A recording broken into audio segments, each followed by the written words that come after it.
ქართული მედიის ვეტერანები ნინოს არ ეწყინება, ზვიადის და მეკუთვნის ამ შემთხვევაში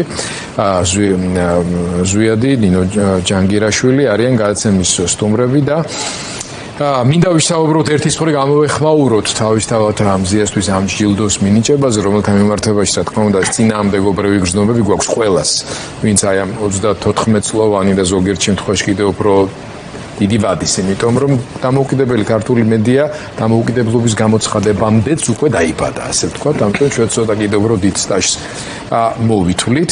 წინააღმდეგობრივი გრძნობები, იმიტომ რომ ის რისთვისაც იბრძოდა არაერთი თაობა, არა მარტო ჟურნალისტების, პოლიტიკოსების, ზოგადად ქართული საზოგადოება, ამისთვის ბევრი სხერპლი გავიღეთ.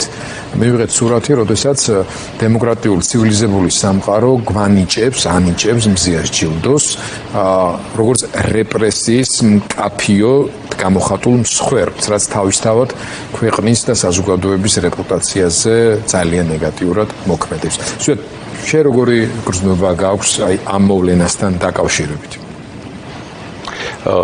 ყველაზე შთამბეჭდავი სურათი არის ზუსტად ეს, როგორ იღებს მზიას ამ სიტყვას ევროპული აუდიტორია, ევროპული საზოგადოება და როგორ აღიქვამს ქართული საზოგადოება, უბრალოდ საქართველოს დღევანდელი მმართველები, ბიძინა ივანიშვილის ხელისუფლება, ქართული ოცნების ხელისუფლება მზია მაღლობელს და როგორ ექცევა მას. აი ეს არის ყველაზე მნიშვნელოვანი წყალგამყოფი დღეს, რაც დაემართა საქართველოს და რაც დამართა საქართველოს ბიძინა ივანიშვილმა, როგორ გაუცხოვა ევროპულ სინამდვილესთან, ევროპულ თანამეგობრობასთან, ჩვენი სახელმწიფოს და ჩვენი საზოგადოების პერსპექტივები და მომავალი და დღეს ვსაუბრობთ იმაზე, რომ შეიძლება რომ საქართველოში აი იმ დონეზე იყოს გამოხატვის თავისუფლება და მედიის თავისუფლება, ზოგადად ადამიანის უფლებები და თავისუფლებები და ეს ფუნდამენტური ღირებულებები, რომ ქართველი ჟურნალისტი იღებდეს სახაროვის პრემიას, რომელიც მხოლოდ იმისთვის არის დაარსებული, რომ სწორედაც აი ესეთი ჩაგვრის, სისასტიკის და ძალადობის გარემოში თავისუფლების ხმა წაახალისოს. ეს არის ხო მიზანი, ამისთვის შეიქმნა ეს ჯილდო და აღმოჩნდა, რომ ეს ჯილდო ერგო ქართველს, ერგო მზიას და როცა ვამბობ, რომ სამართლიანად ერგო, ამით იმას ვამბობ, რომ მზიამ დაიმსახურა თავისი ბრძოლისთვის და ეს დაინახა ევროპულმა თანამეგობრობამ და მეორე მხრივ დაიმსახურა ბიძინა ივანიშვილმა, დაიმსახურა ქართულმა ოცნებამ, იმიტომ რომ მათ შექმნეს აი ასეთი ძალადობრივი, ჯაგვრელი და რეპრესიული სახელმწიფო ინსტიტუცია. აი ეს ნინოსთან სწორედ ამ შეკითხვის მეორე ნაწილით მინდა გადავიდე. ერთია, რომ ეს ანტიდემოკრატიულობის გამოხატულებაა და შეფასებაც, მაგრამ ამ ისტორიას მზიასთან დაკავშირებულს აქვს ასევე ეთიკური და ეროვნული იდენტობის კუთხით დანახული სახეც. გუშინ ფორმულას მაყურებელმა ნახა ალბათ, ვისაც არ უნახავს ყველას ურჩევ, რომ ნახოს ჩვენ სოციალურ პლატფორმაზე ან გადაახვიოს, გუშინ საღამოს რეალური სივრცე ჩვენს გადაცემაში გავიდა მთის ამბების მიერ მომზადებული ინტერვიუ სიუჟეტი თორშტების შალვა ნიჟარაძე, შალვა გულედანი, ძალიან დიდი მადლობა რომ შემისწორეთ მეგვარებს ზოგადად ძლიერად მონოლოგი. და ეს ბატონი საუბრობ ბევრი რაღაცა შეაფასა, მაგრამ მათ შორის მზიაზე ილაპარაკა და ასეთი სწორი და ამავე დროს გულწრფელი და ამავე დროს ეთიკურად გამართული შეფასებები ჩვენ ბევრი არ მოგვისმენია მათ შორის იმ ადამიანებისგან, რომლებიც ხშირად ტელევიზიით არჩანან და ძალიან შთამბეჭდავი იყო. ნინო, შენ როგორც ქალ ჟურნალისტ მით უმეტეს შეგიძლია ამაზე კიდევ უფრო მეტად ამამად ისაუბრო.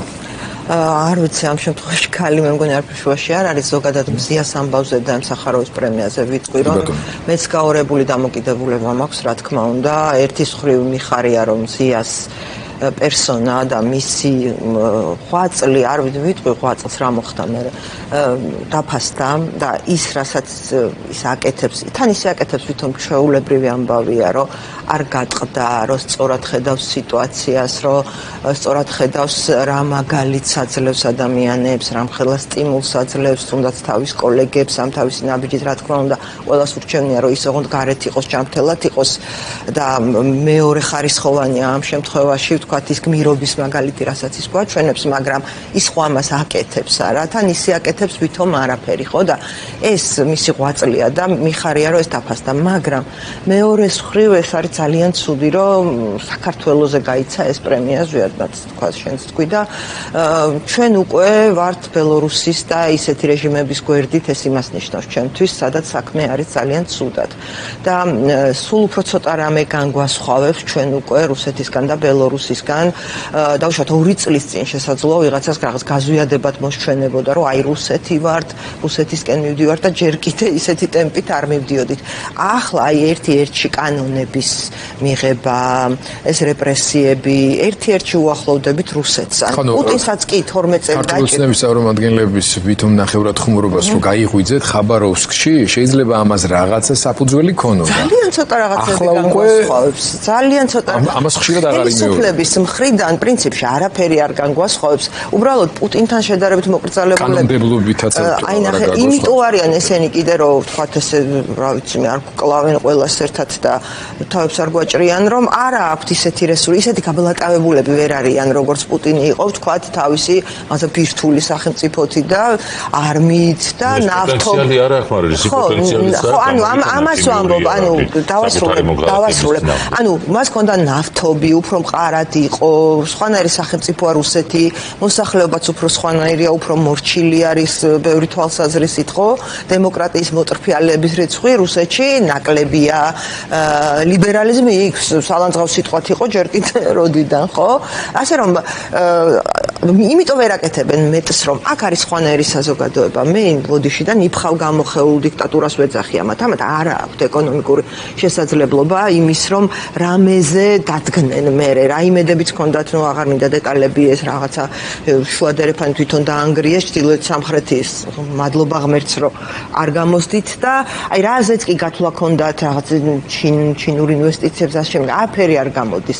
იმიტომ რომ საქართველოს სხვანაირი მოწყობის ქვეყანაა. საქართველოს თუ არის დასავლეთთან ინტეგრირებული, მაშინ ხდება ფასეული. აი ძალიან მარტივი რამე რო ვთქვათ, ხო? ეს შენი შუადერეფანი ვის ჭირდება და რისთვის ჭირდება? რომ დაუშვათ ჩინეთსაც, იმიტომ ჭირდება, რომ აქ გამოიაროს და ევროპაში გავიდეს, ხო? თუ შენ აქ ჩიხი გააკეთე და ევროპას თუ არ ელაპარაკები და აი მაგალითად რუმინეთთან, რომ სადაც უნდა გავიდეს, აი პირდაპირ გაგებით უნდა გავიდეს ბათუმის და ფოთის პორტები და ანაკლის პორტიდან, რომელიც მოკლეს, ხო? უნდა გასულიყო კონსტანცას პორტში. რომელიც არის ევროპის მერე სატრანსპორტო ქსელის საწყისი და იქიდან გადის მთელ შენ რუმინეთთანაც კი სტრატეგიულ პარტნიორობას კარგავ, იმიტომ რომ ანტიდემოკრატი ხარ. არაფერი ვის აინტერესებს? აღარც ჩინეთს აღარ აინტერესებს. ანუ შორს წავედი, მაგრამ ნახე, ამათ უბრალოდ არ აქვს იმის შესაძლებლობა, რომ უფრო დიქტატორები იყვნენ, იმიტომ რომ რუსეთში შეიძლება ისე იცხოვროს ადამიანმა, რომ საერთოდ არ ვიცი, თავის მეზობელს არ იცნობდეს, სხვანაირი სოციუმია. აქ აუცილებლად პოლიციელი რო დაგარბევს, ზე აღმოაჩენ, რომ შენი ბიძაშვილის მეზობლის კლასელი იყო, ან ვიღაცა ყან სადმე შეხვდები აუცილებლად და ქართველი პოლიციელი კი წარმოუდგენელ რაღაცებს აკეთებენ, მაგრამ ვერ იქნება საბოლოო ჯამში ისეთი ბრუტალური, როგორიც შეიძლება იყოს პუტინის ომონი თუ რაც ყავს, ხო? იქ თუმცა გვაჩვენეს, რომ რა თქმა უნდა შეუძლიათ, მაგრამ ძალიან ცუდად დაუბრუნდებათ და მალე დაუბრუნდებათ, ანუ ცოტა სხვა რაც თორე საზოგადოება არის აქ სხვანაირი. მე ჩვენ ძალიან ინტეგრირებული ვიყავით დასავლეთში, კაცო, ესე არც ბელორუსი ყოფილა და არც რუსეთი, ხო? ჩვენი გზა მართლა დასავლური იყო. ყველაფერში აი ხლა ხო ჩანს არა? ეს შეწყდა ეს შეწყდა. ეხლა ვხედავთ, რამდენ რამეში ვიყავით ინტეგრირებული განათლებაში, რა ვიცი, მელიორაციაშიც კი დასავლური გრანტები და დახმარება იდებოდა. ხო, აი მთლიანად ინტეგრირებულები ვიყავით და ეს ყველაფერი რო ამოგლიჯო, მე გამოშიგნული ქვეყანა რჩება, რომელიც ჩამოიქცევა უბრალოდ. და ივანიშვილმა, არ ვიცი, მე მგონი არ იცის ეს, მაგრამ ალბათ ხვდება ეს კობახიძეს ეკონომიკა რო აკერიაპირზე, ხო? მათი ხელიდან დიქტატურა უკვე დამყარებულია, მოკლედ რა. აი კანონებიც უკვე ადრე გახსოვს მედიაზე საზღარ კანონებს რო იღებდნენ და გვეუბნებდნენ რომ ევროპას დავაკეთებთ სინქრონიზაცია. ისიც გახსოვს რომ შენ დიდი ენთუზიაზმით დადიოდი. ხო და მე ევროპული მები დავდიოდი მე აბლოცებით, ხო და არა რამდენი ხანი, მაგრამ რას ვამბობ, იცი ადრე იმას მაინც გვეუბნებოდნენ რომ საშინელ კანონს რო იღებდნენ მედიაზე, ჩვენ ევროპისკენ მივდივართო და ევროპას სტანდარტს ვაწესებთ. ეხლა ჩვენი კანონმდებლობა უკვე ჰარმონიზებულია რუსულ და ბელორუსულ კანონმდებლობასთან. არ უნდა ამას ეხლა ეს ჩემი მოსაზრება კი არ არის. დაიდე, აიღე, შეადარე, ხო? რაღაც copy paste. უბრალოდ დროში ცოტა ნელა მივყვებით, ნახე, აი ჩვენთან ეხლა ხო ძალიან უნდათ რომ ხალხი გაიქცეს ქვეყნიდან, ამას ახალისებენ, რომ დაისვენონ, ხო? და ვიღაცები მართლა გარბიან. ну არ ვიცი იპარებიან თუ მიდიან თუ თავში საფართხო ბევრი ადამიანი ვინც არც საუბრობს არც კი ვიცით რომ წავიდა მაგრამ მე ვიცი რომ ბევრი წავიდა რა ეს აქტიური ხალხი ნახე რუსეთში უკვე ეხლა აი ამ გაქცეულ ხალხზე ადრე ხო პუტინის კმაყოფილი იყო რომ ისინი გაქცეულები იყვნენ და იქ რაღაცა თავისი YouTube ბლოგები და არხები ჰქონდათ და ნუ ერთმანეთს ელაპარაკებოდნენ ეგ უნდა ესეც რომ ჩვენ წავიდეთ აქედან ხო ეხლა იმ გაქცეულ ხალხზე მიიღეს კანონი კონფისკაციის საერთოდ რუსეთში ყველაფერი ჩამოერთმევა ანუ დაისჯება ყველანაირად რომ რუსეთში არაფერი აღარ ექნება რა აბსოლუტურად და ესენიც მერე მიყვებიან ეს გაქცეული ხალხი ვინც არის ეხლა და იქ თავშესაფარი მიიღო მერე აქ რო ქონება აქ იმას ჩამოართმევენ ანუ ნელ-ნელა მიყვებიან მაგრამ ეს აქ ვერ გამოვიდა კიდე მთავარი რაც განგვასხვავებს ბელორუსისგან და რუსეთისგან შემორჩენილი დამოუკიდებელი მედია და აი ამის მოსპობა უნდათ აბსოლუტურად. ზვიად, რა რესურსებს ფლობს ქართული საზოგადოება რეზისტენტულობის წინააღმდეგ? ნინოს სამშობლოს მივყვები რომ აი ანემს გავსება, ანი მეორებს, ან ხშირ შემთხვევაში შეიძლება ასრებს კიდეც რაღაც ისეთი კანონის მიღებას, რომელსაც ხომ მიიღებს რუსეთი, ხო? და თუ ეს კანონები ამუშავა, თუ ეს კანონები ცხოვრების ნორმად აქცია და თუ ამ კანონების გამო ვიღაცებმა დატოვეს ქვეყანა, თუ ამ კანონების გამო აქ ვიღაცები აღმოჩნდნენ საპრობილეში, მაშინ ესე სუბუქად ვერ ვიტყოდი ნინო, რომ ეგ არ გამოუვა აქ, მაშინ გამოუვა, რა თქმა უნდა, არ გამოუვა ერთადერთ შემთხვევაში თუ ამ კანონებს და ამ სამართლებრივ სივრცეს არ მიიღებს ქართული საზოგადოება. მე მგონია რომ არ იღებს. არ მიღებაში რას გულისხმობ? არ შეეგუება. არ შეეგუება, არ შეასრულებს. ამ შეეგუებობას რა ფორმებით განახორციელებს? და რამდენად საკმარისია საზოგადოების ის ნაწილი, რომელიც მაგალითად გუშინ საკმაოდ შთამბეჭდავად რაოდენობრივად იყო წარმოდგენილი, მაგრამ აი ყველანი ხვდებით, რომ რაღაცა ტიპის სტატუს კვოში ვართ ყველანი. არ გამოვა, რომ დიქტატურა დაამყარო მხოლოდ ფორმულასთვის და TV პირველისთვის, ან ონლაინ პორტალებისთვის, ნეტგაზეთი დახურო და პუბლიკა. ასეთი შერჩევითი არ არის დიქტატურა. დიქტატურა არის ტოტალური, ხო? და თუ ის ამ ტოტალურ დიქტატურაზე გადავა და სწორედ მე მგონი ამის გაცნობიერება ახლა დიდწილად მიდის ჩვენ საზოგადოებაში, რომ ეს ყველას ეხება. ეს ყველა შეეხება, იმიტომ რომ აუცილებლად, როდესაც საუბრობთ იმაზე, რომ ტელევიზიებს უკეტავს საარსებო ჟანგბადს, რომ ონლაინ პორტალებს უპირისპირდება სხვადასხვა კანონებით და ასე შემდეგ, ხვალ ის, რა თქმა უნდა, რაც ყველაზე პრობლემურია მისთვის, მიადგება ინტერნეტს. აუცილებლად მიადგება ინტერნეტს. YouTube აღარ არის რუსეთში ესეთი ჩქარია რომ ეჭერა და ხა საერთოდ ის სქემა რაც არის სუვერენული ინტერნეტიზაციის რუსეთში და როგორც იქ მუშაობენ და როგორც ეკეტებათ მაგალითად აი იმ ადამიანებს თუნდაც ინტელექტუალურ ბაზას რუსეთის რომელიც აქცეულია რუსეთიდან და იქიდან მაუწყებლობდნენ იქიდან კონდათ YouTube-ები. მაგაც არის ერთი პატარა განსხვავება ზუსტად რუსეთს მაგნაწილშიც კი სუვერენულად შეუძლია თავის ტექნიკური შესაძლებლობებით რაღაცა ალტერნატიული სივრცის შექმნა, ხო? რუნეტის დასაწყისად. არაფერიც არ შეუძლია რეალურად, ამის რესურსიც არა. ეს რესურსი საქართველოში ჩtildeოკორეიზაციის გზით უნდა წავიდე. ან ჩtildeოკორეიზაციის ან გახდა დანამატი ამ რუსული რა შვება ამ დროს ახალგაზრდობა, რა შვება ისახება ყველა მოქალაქეზე. აქ ერთადერთი გათვლა არის, რომ გაიქცეს ხალხი. სხვანაირად ესენი ვერ დაიჭერენ აქ დიქტატურას. რუსეთისგან განსხვავებით. ვიღაცა ხო დარჩება. აი იმას ვინც დარჩება, იმას უნდა კი ეს ჩაკეტილი ქვეყანა. ანუ ხვალ ისიც დადგება გაქცევის წინაშე. ხო, აი ფერარიდან რო გადმოვა და სახლში ავა, ინტერნეტი არ უნდა თავისუფალი რო გქონდეს. იცი როგორი რაღაც არის, რომ აი ქოცების ხარდამჭერების ნაწილი რო ავიღოთ, ხო? აი მე მყავს ამორჩეული 3 ადამიანი, რაღაც ისა მყავს რა ჩემი ფოკუს ჯგუფი მყავს, ხო? ნახე, ერთი არის ვისი ოჯახის წევრიც, არ დავასახელებ ხა ქალია კაცია როგორ არის.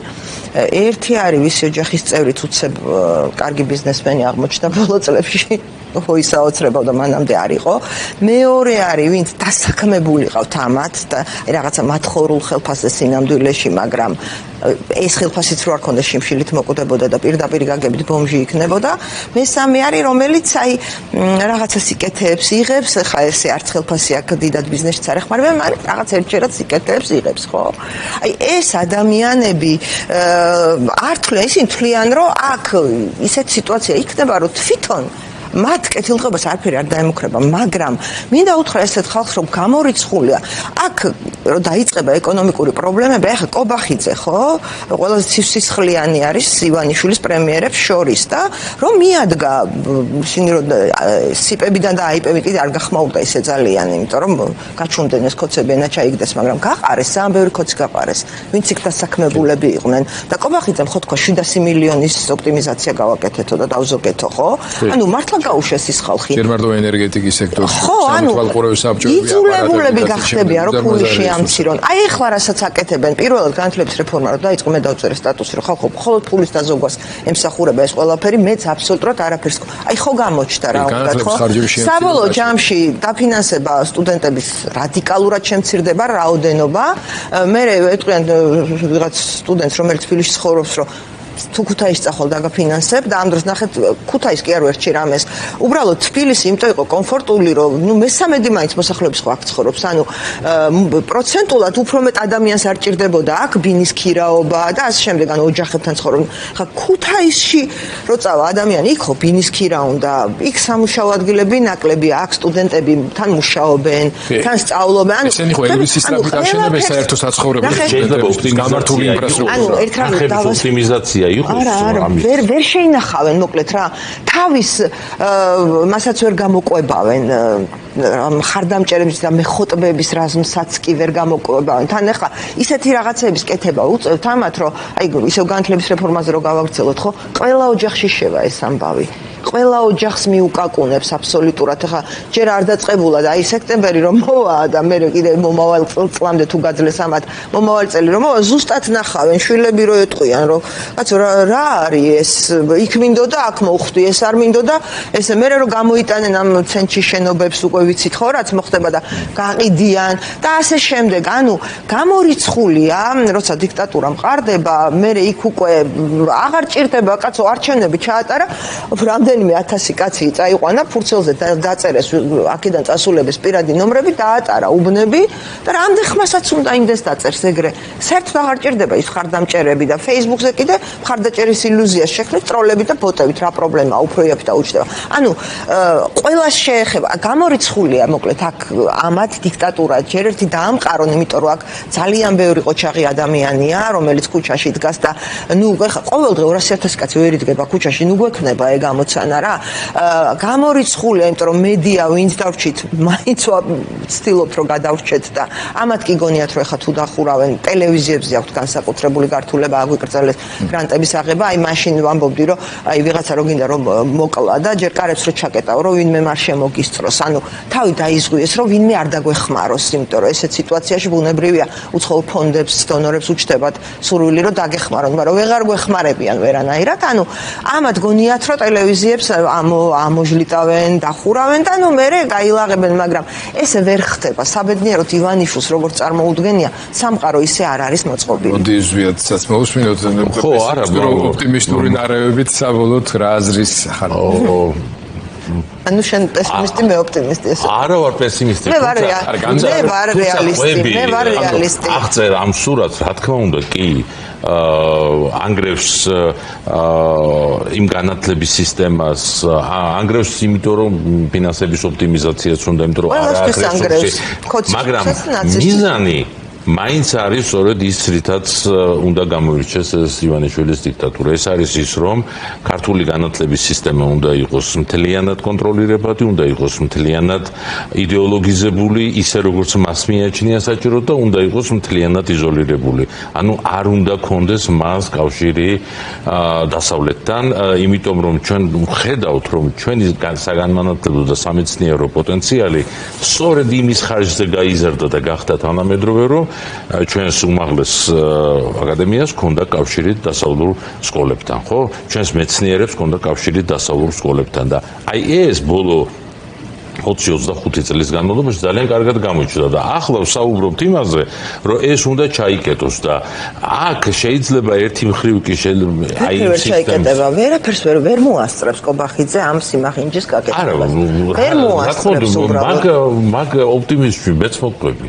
და მჯერა რომ ვერ მოასწრებს და მჯერა რომ ამას მოყვება ძალიან დიდი პროტესტი ყველა სფეროში, რაც კი არის, სადაც კი რამეს აკეთებს დღეს ივანიშვილის მთავრობა, აუცილებლად მოყვება პროტესტი. მხოლოდ იმას აკეთებს, ბოდიში ზიად, მხოლოდ ცოტა დრო გავდავიწყოთ პროტესტები, მაგრამ მთლიანობაში ეს პროტესტი აკუმულირდება აუცილებლად. აი ეგ მინდოდა მეც მეთქვა და მხოლოდ იმას მოახერხებს ამის მერე ივანიშვილი და კობახიძე, მისი საყვარელი კობახიძე, რომ რაც შეიძლება მეტი ადამიანი განაწყოს საპროტესტო. უკვე იმდენ ადამიანს შეეხება, ამიტომ ჩვენ იმაზე დარდები, რომ აი ვაიმე პროტესტი ხო არ გაილია და რაღაც მე მგონი ჩაგვჭა ეს კლიშეები თავში. მაგაზე ჩვენ არ ვიდარდოთ. კობახიძე უზრუნველყოფს, რომ ეს პროტესტი არასოდეს არ გაილევა, გაიზრდება და გაიზრდება. ხვალ შეიძლება დღეს რომ საერთოდ არ აინტერესებს კაცოს რაღაც თავისთვის სწავლობს, ემზადება რომ ჩააბაროს სადღაც და მუშაობს თან, ბევრი სკოლის მოსწავლეც მუშაობს, ღამეებს ათენებენ, ხო, სხვადასხვა ობიექტებზე არ დავასახელებენ, ხო. ის ბავშვებიც დაგვემატონ ქუჩაში და სულ უფრო მეტი ადამიანი დაგვემატოს. ახლა ამა თუ გონიათ რომ ის პოლიციელები როყავთ, კი, თუნდაც მაღალ ხელფასიანი, ის მოერევა ამდენ უკმაყოფილ ხალხს, იმ პოლიციელი შვილიც დარჩება.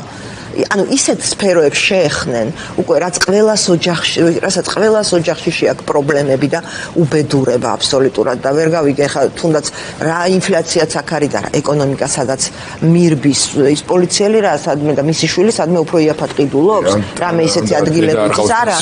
არა, თუნდაც მაღაზიაში შევედი Facebook-ზე დავდე ფოტო, თხილი 150 გრამი ღირდა 18 ლარი და 50 თეთრი.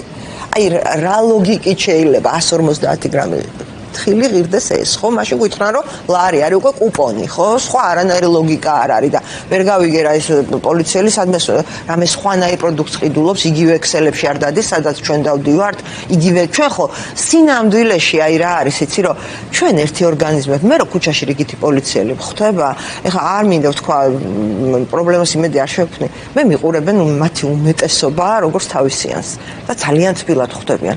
ისინი კობახიძეს და ივანიშვილს თავისიანთ არ აღიქვამენ. კი, ის რაღაცა ელიტაა, ვინც ყავს დაგეშილი, ვისაც პრემიებს უხდის და ყოველ საღამოს გამოუშვებს რუსთაველზე, რომ აი ხალხი დაიჭირონ და ცემონ, მაგრამ ეს არ არის სრული სურათი. რიგითი პოლიციელები ჩემიანები არიან, შენიანები არიან, ჩვენიანები არიან. ჩვენ ყველანი ერთად მივათრევთ ამ დუხჭირ ცხოვრებას და ვებრძვით. ასე რომ ეგრე არ გამოვა, რომ პოლიციელი, რომელიც ოჯახით ზუსტად იმ პრობლემებში იხარშება, როგორშიც მე პირადად, ხო? გამოვიდეს და ყობახიძემ, რომელიც ახლა რაღაც იმიჯი აქვს, რომ ვითომ კორუმპირებული არის, გამოჩნდება კიდე მაგის კორუფცია. ხო ვითომ მარტო ღარიბაშვილი იყო კორუმპირებული და ეგ არ არის. მაგის კორუფციასაც ვნახავ. აი ეს სოციოპატი ივანიშვილი, რომელთაც მილიარდებზე ზარდობს, ხო, რომ ის იყოს, იმან მომიქციოს მე აი მასა პოლიციელების, მასა საჯარო მოხელე არ გამოვა უბრალოდ ეს იმიტომ რომ ჩვენ ერთი ორგანიზმი ვართ. თუმცა ამას ყოველთვის შეეცდება, იმიტომ რომ როცა აღწერ აი ამ ფისკალურ სურათს დიქტატურის, რა თქმა უნდა, ის ვიღაცა ვისაც მოგიქცევს იმიტომ რომ ის გაჭირვებულ დუხჭირ მდგომარეობაში ყავს უკვე ჩაგდებული და იმიტომ მოგიქცევს, მაგრამ არის ერთი მომენტი, როდესაც ჩვენ აღწერთ აი ამ სურათს და რა თქმა უნდა აუცილებლად ასეთ იზოლირებულ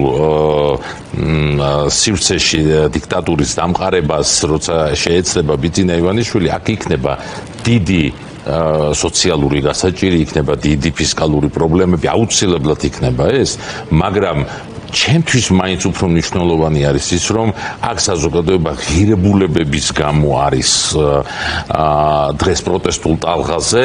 კი, ეს პრობლემები ყველას აწუხებს.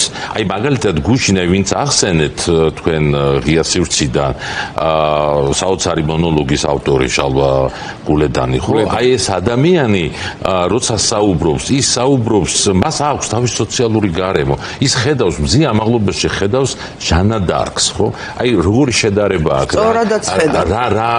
რა განზომილებებში აზროვნებს ეს ადამიანი, ხო, როგორ ხედავს მაგალითად რა არის ევროპა მისთვის, ოდესაც ჩადის და იტალიის ალპებში ხედავს მესნერი როგორ აწყობს იქ მსოფლიოს მთების მუზეუმს და იქ საქართველო როგორ არის წარმოდგენილი, ამას როგორ გიხსნის, ხო? ეს არის თანამედროვე ადამიანი და ამ ადამიანს ხედავს ეკლესიის როლს, ხო? რომელიც აი ხელით ნაკეთებს, კარებს წირავს ეკლესიას, ხო? და ამ დროს გეუბნება რომ მე მღვდელი სწორედ იმიტომ მინდა და ეკლესია იმიტომ მინდა რომ ადამიანი რო იჩაგრება, იმ დაჩაგრულ ადამიანს დაუდგეს გვერდით, ხო? და არა ჯიბზე დაჯდეს. ეს ეკლესია დაარსა. რისთვისაც არსებობს. მე მინდა კი არა რისთვისაც არსებობს. აი ამ ადამიანს თავის სოციალური გარემო აქვს. აი ეს სოციალური გარემო ღირებულებებითაა დამუხტული და მე მგონია რომ ამ ადამიანს უფრო მეტი usmens და უფრო მეტი ენდობა სვანეთში ვიდრე ვიქტორ ჯაფარიძეს, ხო მაგრამ? ეჭვი მაქვს რომ უკვე არა მარტო სვანეთში, მთელ საქართველოში, იმიტომ რომ სადღაც ვიქტორ ჯაფარიძეები ბევრი არიან მოდებული, ხო საქართველოში. იმიტომ რომ ჩვენ როცა საუბრობთ ამ დიქტატურაზე, ბიძინა ივანიშვილის დიქტატურაზე, მისი ადგილობრივი ადეპტები არიან ვინ? აი შევხედოთ რა, აი ვიქტორ ჯაფარიძე, ვასილ ჩიგოგიძე, რა ვიცი, ვინ არიან კიდე ესეთი მდიდრები, რომლებიც ხედან პარლამენტში, ხო? ანზორ ბოლქვაძე.